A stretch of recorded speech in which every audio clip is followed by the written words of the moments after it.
ప్రముఖ దర్శకుడు మారుతి చేసిన కొన్ని వ్యాఖ్యలు ప్రస్తుతం సినీ వర్గాల్లో తీవ్ర చర్చనీయాంశంగా మారాయి.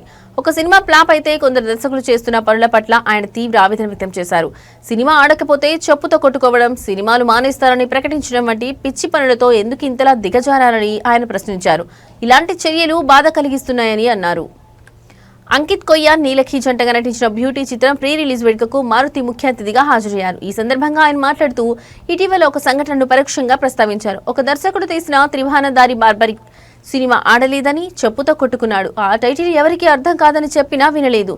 ఆయన ఏదో ట్రాన్స్ లో దేవుణ్ణనే ఫీలింగ్ లో ఉన్నాడు. ఆయన నమ్మకాన్ని కాదనలేకపోయా, కానీ సినిమా ఫ్లాప్ అయిందని అలా చేయడం చూసి చాలా బాధేసింది అని మారుతి తన ఆవేదనను పంచుకున్నారు. కళాకారులను తయారు చేసే వాళ్ళు ఇలాంటి పనులు చేయకూడదని ఆయన హితవు పలికారు. ప్రేక్షకులు థియేటర్లకు రావాలని కొందరు వింతగా ప్రవర్తిస్తున్నారని, బూతులు మాట్లాడుతున్నారని అన్నారు. ఒక సినిమా ఆడకపోతే మరో సినిమా ఆడుతుంది, అంతేకాని ఇంతగా దిగజారాలా అని ఆయన ప్రశ్నించారు. My soulmate, my friend, my partner, my everything, love you darling. ఎందుకంటే నేను ఎందుకు చెప్తున్నానంటే సిన్సియర్గా, ఒక హానెస్ట్గా ఒక సినిమాని కష్టపడితే దాన్ని ముందుకు తీసుకెళ్ళాలని. అంటే మేమిద్దరం దగ్గర 2001 నుంచి ఫ్రెండ్స్, నేను, ఎస్కేను, బన్నీవాసు, వంశీ అందరం 25 years అయింది. అలానే మేము సెలబ్రేట్ చేసుకుంటే అక్కడితో ఆగిపోద్దని దిష్టి తగిలి చెయ్యం. అంటే మా జర్నీ అని కాదు, అంటే తను ఇదివరకు అంతా మీకు ఇప్పుడు ఎస్కేఎన్ ఇట్లా తెలుస్తున్నాడు, కానీ మా ప్రతి సినిమా ఆడడానికి కారణం బిహైండ్ ఎస్కేఎన్నే ఉండేవాడు. ఎందుకనంటే నేను ఈ రోజుల్లో తీసిన, నన్ను వెనకాల ఉండి ఎంకరేజ్ చేసింది ఎస్కేఎన్, శ్రేయస్ శ్రీనివాసు. వాళ్ళిద్దరూ లేకపోతే ఈ రోజుల్లో లేదు, నేను లేని ఈరోజు. అంత అంటే గొప్ప ఫ్రెండ్స్ ఉంటే డెఫినెట్గా మంచి సినిమాలు, ఎప్పుడు ఒక మంచి టాలెంట్ ఉన్న వ్యక్తులు వస్తుంటారు. ఇవాళ నా మీడియా ఫ్రెండ్స్ అందరూ నన్ను చూసిన వాళ్ళు అందరూ ఇక్కడే ఉన్నారు. మావాడు ఇక్కడే ఉన్నాడు, అందరూ నాగేంద్ర గారు కానీ అందరూ, శివ, ఇట్లా ప్రతి ఒక్కళ్ళు. అంటే ఈరోజు నేనేదో బ్యూటీ ఫంక్షన్ జరుగుతున్నట్లేదు, ఇది ఒక ఎమోషనల్గా టర్న్ అయిపోయింది ఇక్కడ. ఈ సినిమాకి ఏంటంటే first 2 years back Vinayaka Chavithi రోజు నాకు సుబ్బు, నాకు మంచి ఫ్రెండు, అయితే ఎప్పుడు గ్రూప్లో మాట్లాడుతూ ఉండేవాడు, ఎప్పుడు ఒక కథ చెప్తూ ఉండాడు. కథ ఆయన క్రైమ్ స్టోరీలు చెప్తూ ఉండేవాడు. కాబట్టి ఎప్పుడు నాకు చెప్పినప్పుడల్లా మీ దగ్గర ఈ పాయింట్ ఉందంటే ఆ పాయింట్ అల్లండి, ఆ పాయింట్ అయితే కనుక నా దగ్గరికి రండి అనేవాడిని. అదే కథ ఈయన చేసి తీసుకొచ్చాడు. చెప్పిన తర్వాత అదే రోజు అన్న, ఈ సినిమా నేను ఎక్కిస్తున్నా, మీరు వెళ్ళిపోండి అన్న. అసలు సుబ్బుతో సినిమా ఏంటి, సుబ్బు కథ ఎక్కించడం ఏంటని మా గ్రూప్లో ఫ్రెండ్సే చాలామంది యాక్చువల్గా అసలు సుబ్బు కథ చేయడమే రాదని చాలామంది, ఎందుకంటే సుబ్బు అలాంటి కంటెంట్ ఇచ్చేవాడు, అందువల్ల సుబ్బుని ఎవరో నమ్మేవాళ్ళు కాదు. ఎందుకంటే ఆయన మాటలు కానీ ఆయన చేతలు వేరు, ఆయన మనసు వేరు. ఈయన చేతల్లోనేమో ఒక క్యారెక్టర్ ఉండేది, లోపలేమో ఇంకో క్యారెక్టర్ ఉండేది. ఆ క్యారెక్టర్ నాకు కనపడేది, మిగిలిన వాళ్ళు ఎవరికి కనపడే కాదు. అంటే ఆయన చూస్తేనేమో లారీ డ్రైవర్ లాగా ఉండేవాడు, అంత సాఫ్ట్ క్యారెక్టర్ కథ ఎలా వేసేవాడు ఈయన, ఇంత బ్యూటీ అని ఎలా రాస్తాడు ఇతను, కోకిల అనే టైటిల్ పెట్టి ఆయన ఆహార్యానికి దానికి సంబంధం లేదేంటి అనుకునేవాళ్ళు. నిజంగా అంటే మా ఎస్కే అని చెప్పినట్టు యాక్చువల్గా బుక్ కవర్ చూసి ఈ చెప్పలేమన్నట్టు ఆయన మనసులో నిజంగా చాలా సాఫ్ట్ పర్సనే ఉన్నాడు. వాళ్ళ వైఫ్కిను పిల్లలకి తెలుసు, తర్వాత మేబీ నాకే తెలుసు అనుకుంటున్నాను. అలాంటి ఒక గొప్ప కథని, అంటే ఇద్దరు ఆడపిల్లల తండ్రిగా అతను ఇన్సైడ్ ఆ ఫాదర్ ఫీలింగ్ని ఎగ్జాక్ట్లీ పేపర్ మీద పెట్టి చెప్పాడు. చెప్పిన తర్వాత ఈ కథ ఎక్కాలనంటే అవతలోడు కూడా ఒక ఫాదర్ అయి ఉండాలి, అతను కథ వినేవాడు కూడా. వెంటనే నేను నిమ్మగల్ ప్రసాద్ గారు, అప్పుడే మేమేదో మాట్లాడుకుంటున్నాం వేరే దాని గురించి, ఆయన దగ్గరికి పంపించా. ఆయన చాలా ఎగ్జైట్ అయిపోయాడు, నిజంగా చాలా అద్భుతంగా ఉంది సినిమా, సూపరు, ఇది సార్ అది సార్ అని చెప్పారు.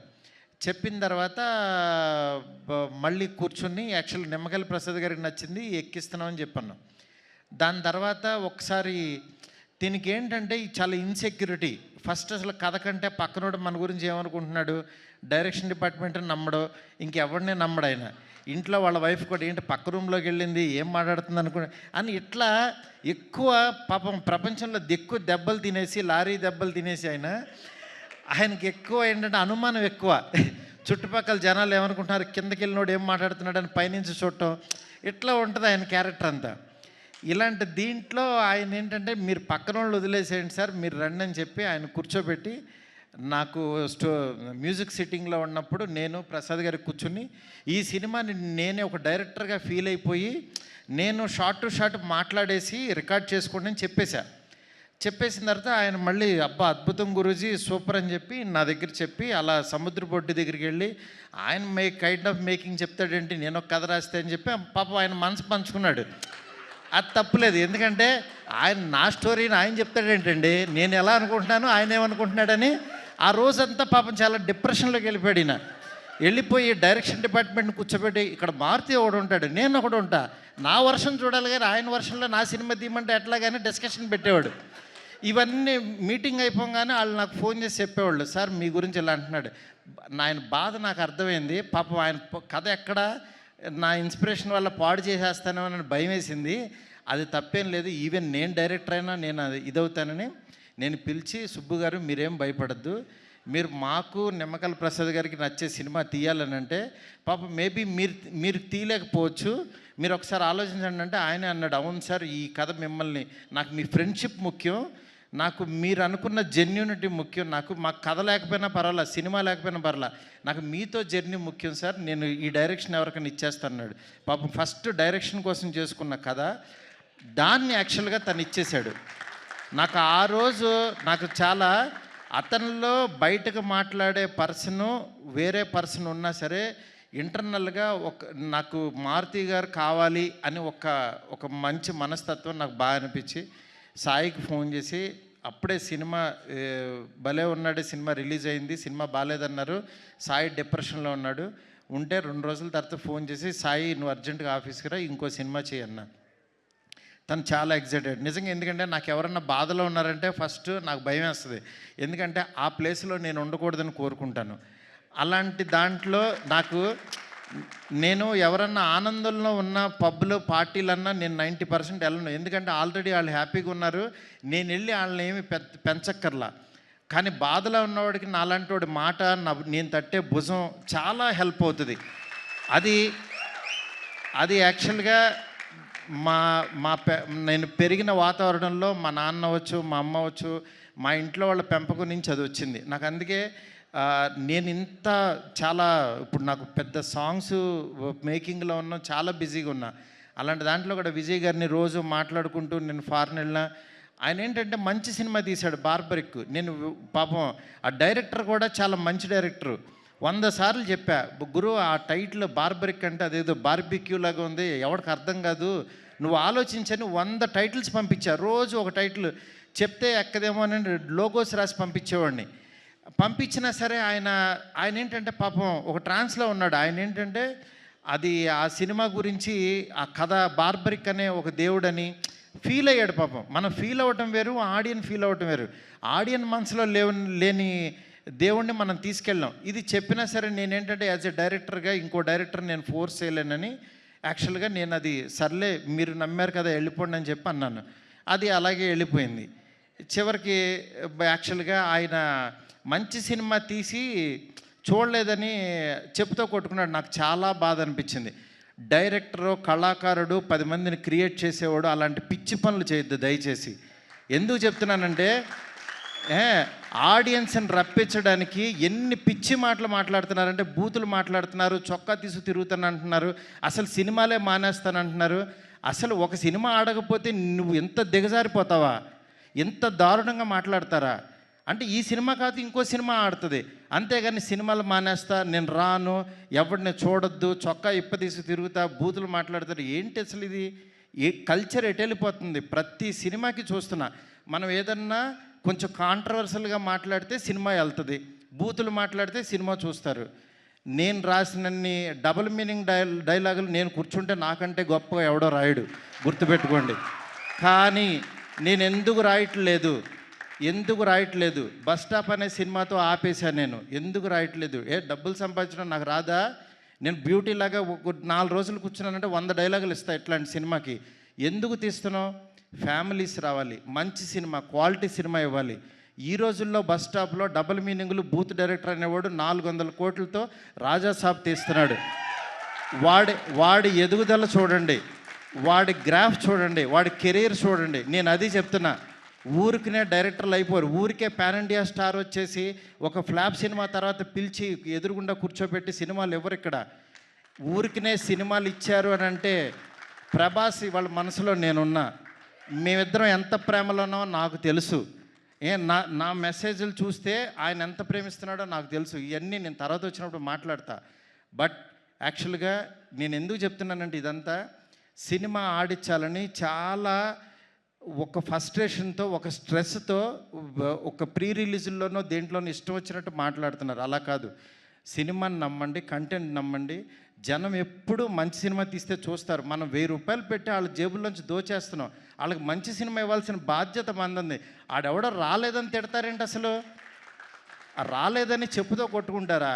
నాకు చాలా బాధ కలిగింది యాక్చువల్గా. అది అందుకని ఇలాంటి చిల్లర పనులు, చీప్ పనులు చేయొద్దు. ఈ సినిమా కాదు ఇంకో సినిమా.